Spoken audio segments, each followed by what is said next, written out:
Hi, this is Alex, and we're on to our new editing assignment here. If you're watching this tutorial, we're working on the commercial of the gentleman in the car. So we're going to be editing this content to create a commercial. Now, a commercial is basically a short film, a very short film, designed to sell a product, make an audience compelled to buy a product. And it uses different cues, visual cues, and storytelling, devices and strategies that we often use in regular filmmaking and regular storytelling to, pique the interest of the audience and also get them to buy the product. So you could be selling a car. It could be for a movie. It could be for a cleaning product, food, whatever. And it could also be on television or, as is often the case now, all over the web. There's commercials for, on the tops of websites and just little banners. There's little pop-ups that come up.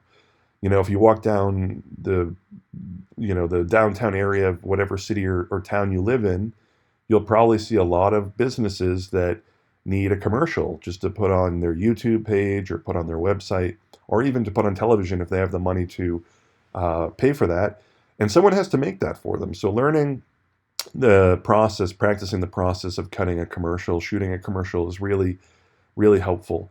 And I think you'll find a lot of opportunities exist when you start to get into that space, because marketing is huge. It's a huge part of the whole filmography, videography world.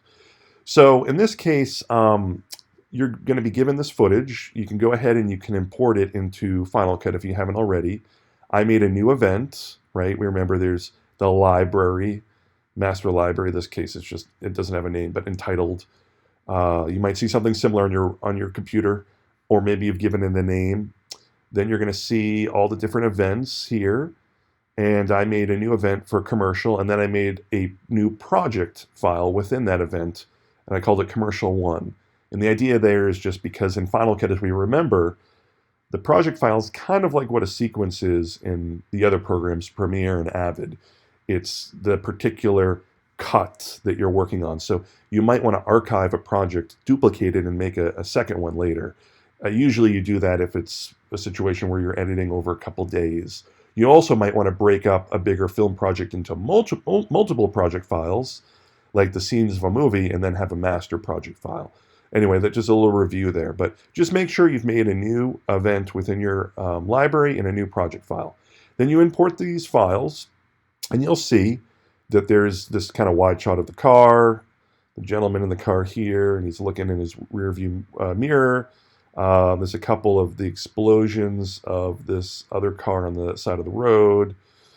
Some close-ups, right? Extreme close-ups, really. This one is, straight on. Then we have a little more of a profile, extreme close-up, then kind of a close-up with a little bit of a push in here, or I guess we would say a pull-out.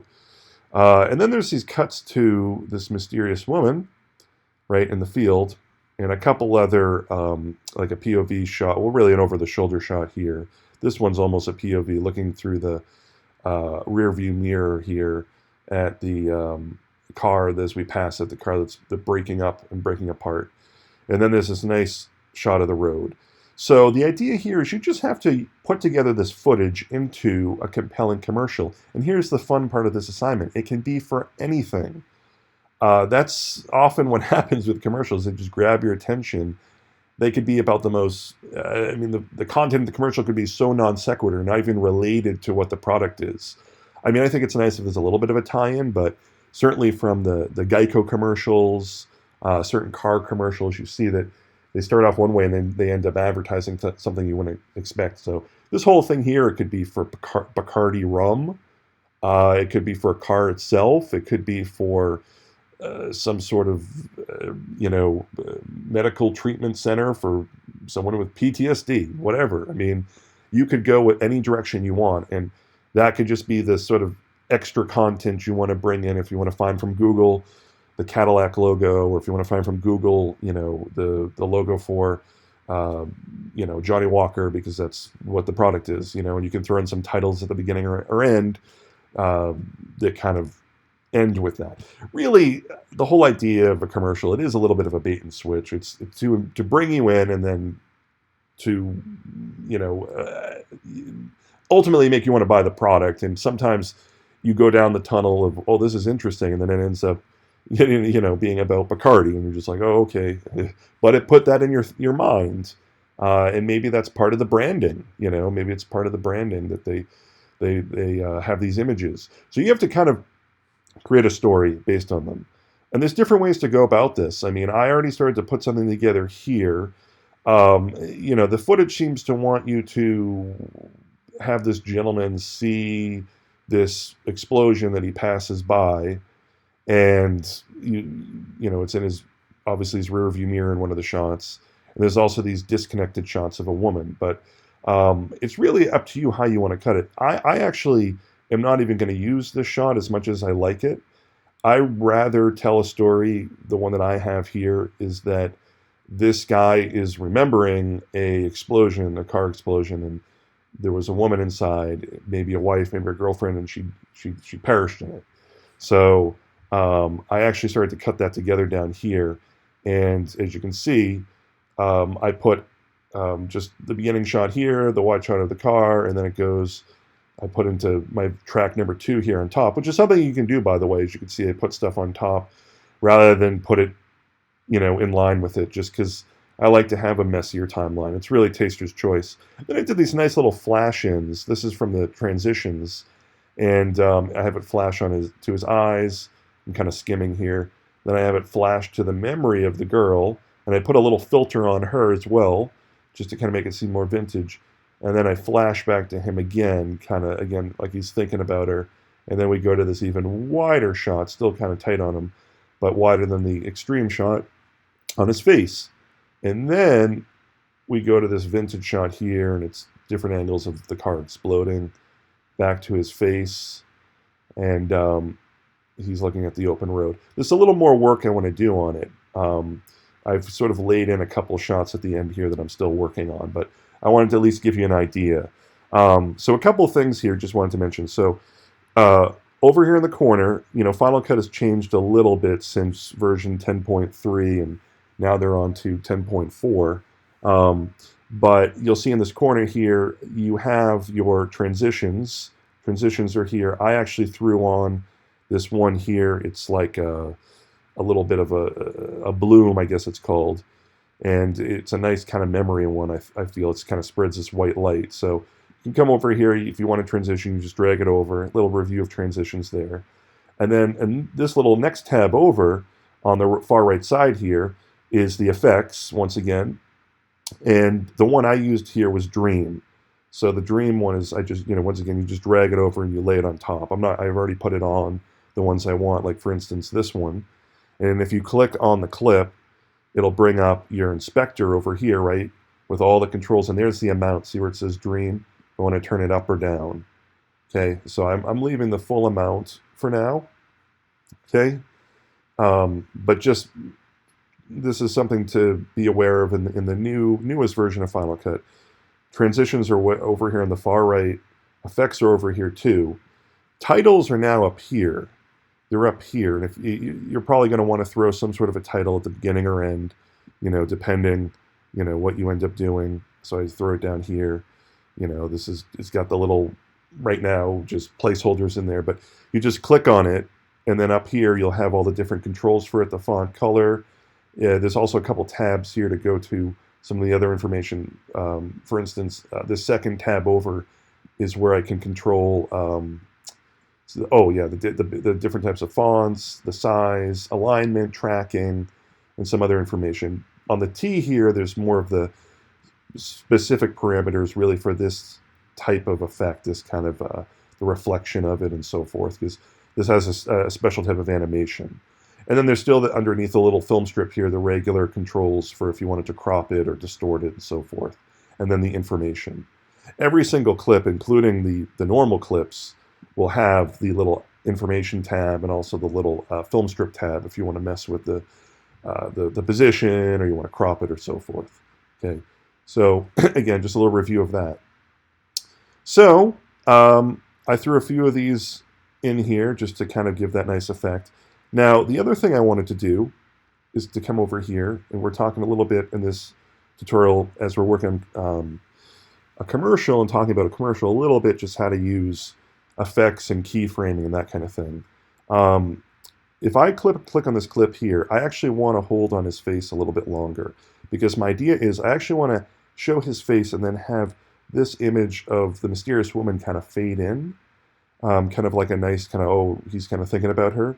So I'm going to select this clip, and then I'm going to go up to the little stopwatch thing here, and then I'm going to click on it, and there's all these different controls for speed, slow, fast, there's holds, there's things, reverse if you want to reverse. But I'm going to go to slow, and I think I will do maybe about 50%. Of course, if I wanted to do a custom speed, I could go to custom and actually do type in something besides 50 or 25. Okay, maybe actually I will even go slower. I'm going to go to 25. Going back here. Okay, because what I'm going to do is I'm going to take this clip of the girl's face. I'm lay it on top. Okay, so right now if I were to play this, the slow allows it to kind of linger on the guy's face a little bit.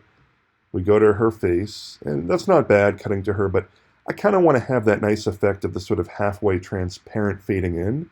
Okay, now I could click this clip here and just go up, of course, to my controls, right, where everything is here. I've already put the dream effect on. And then the transform, crop, so forth is here. If you scroll through here, you'll see eventually there should be, oh yeah, right here under compositing, there's an opacity. So I can lower the opacity. That's how see-through or transparent it is. And I can get that nice halfway effect. See where we see her face, but also the guy's face. So if I were to play it now, we see both. That's all because I went to the clip of the girl. It's on top. I went to opacity and I turned it down a little bit. But that's still not quite enough. What I would like to do is I'd like to have it be on the gentleman's face and kind of fade into her face. Okay. There's a couple ways you could do it. I guess I could just throw a dissolve on each ends, but just in the spirit of practicing keyframing and to show you how that works, I want to go to the very first frame. So I'm going to go over here. You can also use your little arrows, okay, on your keyboard. I'm going to go all the way back to right there. And this little icon here, it looks like an L, shows you, oh, I'm at the beginning of this clip of the girl that is overlapping the clip of the guy. And what I'm going to do is come over here. Over on the side, you'll see on the far side of all these different parameters, it's like this little, it looks almost like it's like a diamond or something, right? It's an add keyframe button. The little tooltip comes up that says add keyframe. So if I click that, I can add a new keyframe. That's the first point of an animation point. Okay, and what I want to do is I actually want to make the opacity at this first keyframe go down to nothing. Okay, because she's starts off not being there. Then I'm going to go to my little slider here, right, the scrubber, and go just a little bit in, okay, a little bit into the clip of her, go back, and now I'm going to go and I'm going to add keyframe. See where it says add keyframe, to add my second keyframe. Don't mistakenly hit this. This is to go to the previous keyframe. You have to hit the add keyframe button. And now I'm going to add a new value. I'm going to go up a little bit to where roughly I was around like 29 or so, just about there, so we see her face, okay? Then I'm going to go a little bit more toward the other end, and I'm going to add a new keyframe right here. This time I'm not going to change the value, though, because this is the beginning of when we start to make her fade again. So I wanted from the previous keyframe to here to stay the same, so I'm not changing the value. I just wanted to add a new keyframe because this is sort of like the beginning of the next change. I know it's a little confusing, but you just have to think of every keyframe as like a point in which you're either going to begin changing a value or you're holding on to the previous value. So I'm going to go now to the end, and I see the little backwards L now, right? Move with my little key. Yeah, there we go, backwards L. And now I'm going to add a final keyframe, and I'm going to turn the value down to nothing. And if this worked out correctly, my 4 keyframes, it should have her face, let's see, kind of slowly fade in, and it does, and slowly fade away. And that's the basics of keyframing in a nutshell right there, okay? Now, maybe I go into this next shot here, and same thing, I kind of want more of this road, so I stretch it out as long as I can. Okay, and I say, you know what, I want even a little more road, so I'm going to go to speed. I'm going to slow it down. Actually, I'm going to go to custom, and I'm going to make it this time about, but not too slow, maybe 85% of its speed. So it just goes a little longer. And what I want to do here is I want to do another keyframe. I can actually go to effects, okay? I'm going to go to my little effects tab here. Whoop, I made it disappear. There we go. And I want to have like a cool kind of almost like the road turns into the vintage dream effect. So I'm going to grab the dream, okay, and I'm going to throw it on here. Now right now the dream is fully on there. So this would almost look like he was remembering a different road. No, I want this to be his road and slowly fades into that dream effect. So how am I supposed to do that? Well, you can notice up here the dream even has a little keyframe. That's right, you can animate effects. So I'm going to go to the very first frame here. Again, look for that little L using the little arrows on my keyboard. Okay, on the actual physical keyboard. So there it is. And now I'm going to go to add new keyframe, right? Add new keyframe. So I added one. And now my value, I have to tell it, I want to be at no dream effect yet, okay? What I want is at about halfway through, I add another keyframe, and here it has hit the full dream effect. And it stays that way till the end, okay? So let's take a look. So it's his road, right? His road, and then, oh, whoa, look, it's transforming into the dream. So it's almost like, and then, oh yeah, I'm sorry, and then the final button is I want to throw the dream effect, of course, on this shot of him, which again, I want to make a little bit longer. And it's kind of like, the idea for me, I thought, is he goes into that memory almost. So let's take a look at it all here. So he's thinking about the fire, right? I'm going to start from here. And I did a nice little keyframing of her face. There it is. Then he's looking at the road. It starts to become the dream effect because of our keyframing. And then he's in the dream. And it's sort of my little artsy way. And then at the end of it, it all says Canada Dry, ginger ale. I don't know. That's the part where you can figure it out. But, you know, just with the theme here, maybe, I don't know, this could be something very touching, you know, maybe it's, you know, it could be something for a product more meaningful, you know, it's really up to you, but I felt like the footage lent to something very romantic, like this memory of somebody who passed on. Now, again, you could cut this any different number of ways. It could be that the way that it appears, this explosion happens and the guy just passes it, and he reacts to it in real time. So it's really up to you. The big thing is commercials are, generally speaking, anywhere from 30 seconds to 60 seconds. You're never going to see a commercial really longer than 60 seconds unless it's like a trailer for a movie or it's a special spot. Okay, generally speaking, they're short. Sometimes they're even shorter. They have truncated versions of their commercial. They might be like 15 seconds. Okay. But generally, you make like the 30-second version, or you might make a full minute version. The more airtime obviously, the costlier it is, and it depends where it's airing. And of course, this differs a little bit when it's on YouTube or if it's on the website of a person's, you know, the baker shop or the dojo, that the karate or the whatever, you know, the restaurant. I mean, that's going to be a little different. It could be longer, but I would still try to keep them short and sweet. So the challenge here is to try to make something out of this. If you'd like, you also could add voiceover.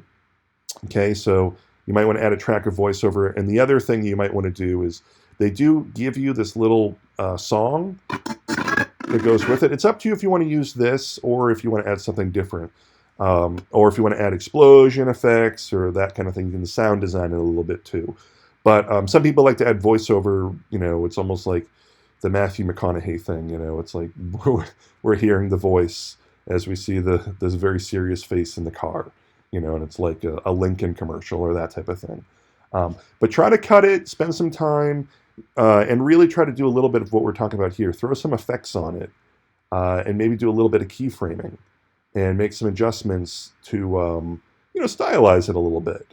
Maybe you throw some transitions in, and obviously make it compelling and make us want to buy into the commercial. Okay, it should take us someplace. It should entertain us, and ultimately the whole point is to make us want to buy whatever product it is.